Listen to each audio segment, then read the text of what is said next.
And you? Andito yata ng iyong paso.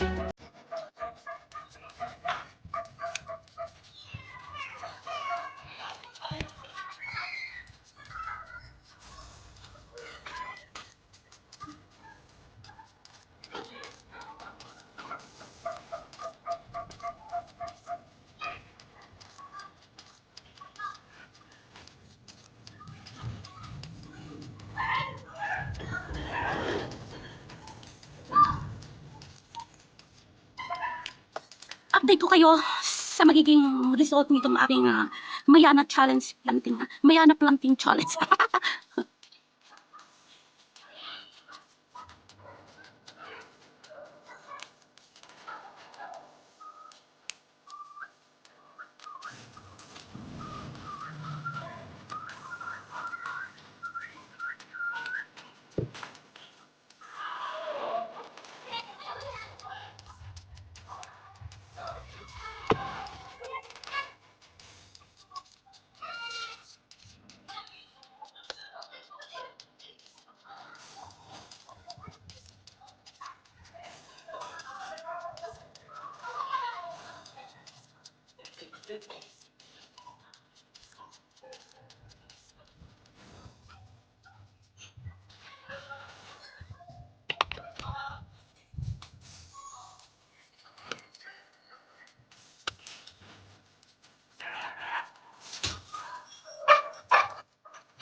This one, beautiful one. Kailangan na rin natin ito. Pwede na siya.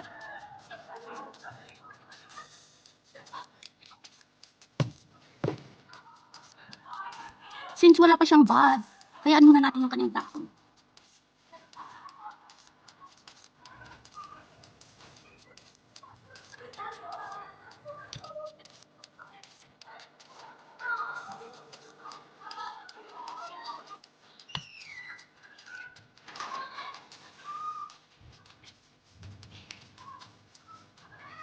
You look so beautiful in life.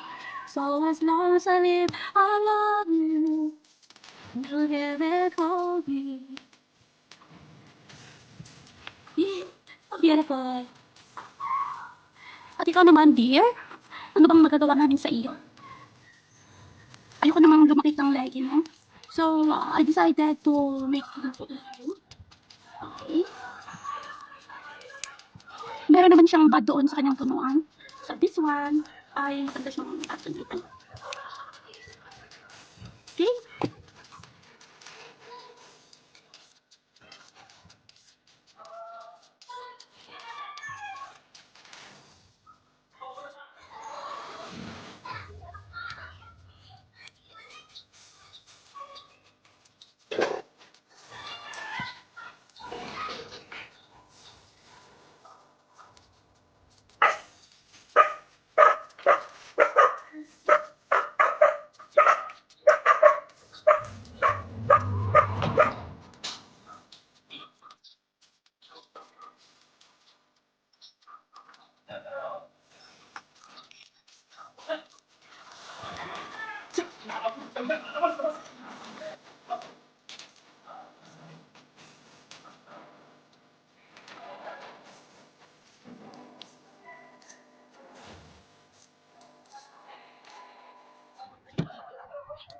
Tatalbusan na lang natin ito.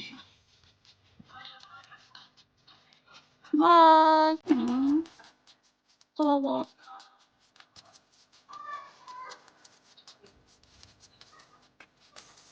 Para lumaki yung kanyang puno.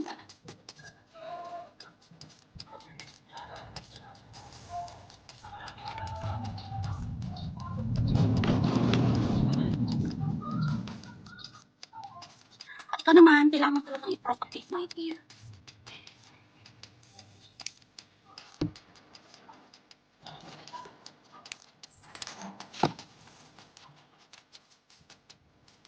Para lumaki naman yung kasama mo.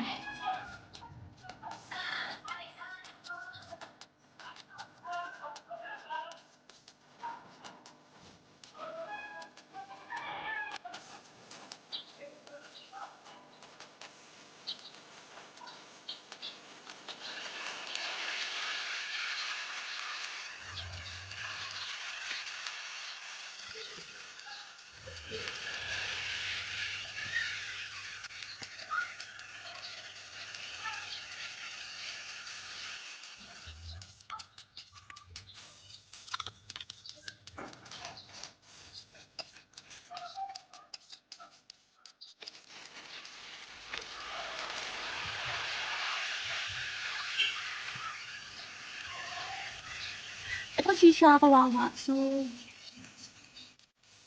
para gumanda ka siya mo, ay, kapit natin.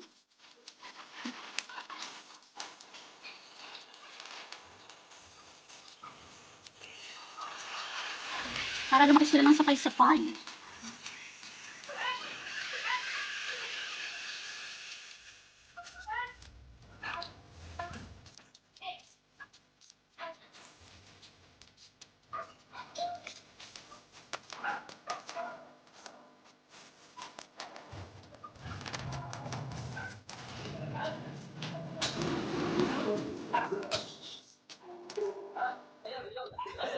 Ayun na, sinasabi ko sa inyo guys. Kapag nagtanim kayo, tapos may ugat na, ganyan ang mangyayari. So, gawin natin dyan, wala tayong ibang choice kung hindi putulin at i-reclam. Pangit talaga magtanim promise ng may ugat na.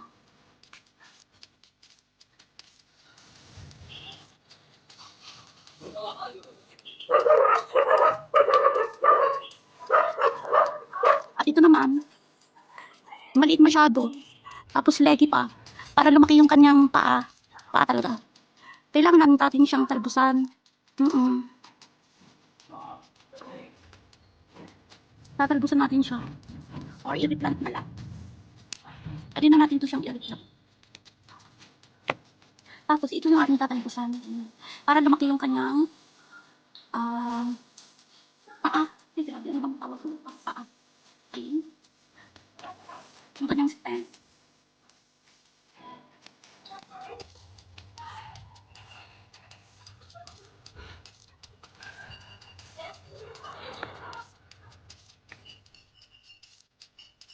Talaga magtanim ng ulit na lang sa bunganga.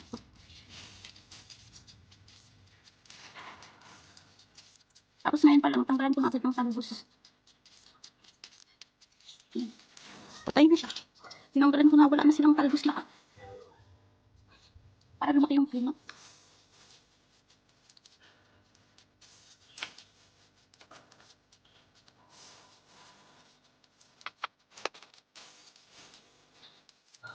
Ito naman guys, yung kasamahan rin nila nito ay isa lang yan dati, kaso na-disgrasya siya, kaya naputol. Nung naputol, tinanim ko yung maliit nito, nabuhay naman. So, nag-produce siya ng dalawa. And ito, dahil masyado pang ilang yung kanyang puno, so, ang gagawin natin dito, para hindi siya tumangkad ng ganong patangkad, ay pipinsin na lang natin. Tatalbusan natin. Bye! Ayan. So, mangyayari niyan, lalaki yung puno niya at magkakaroon siya ng maraming bud. Okay, good luck sa inyo.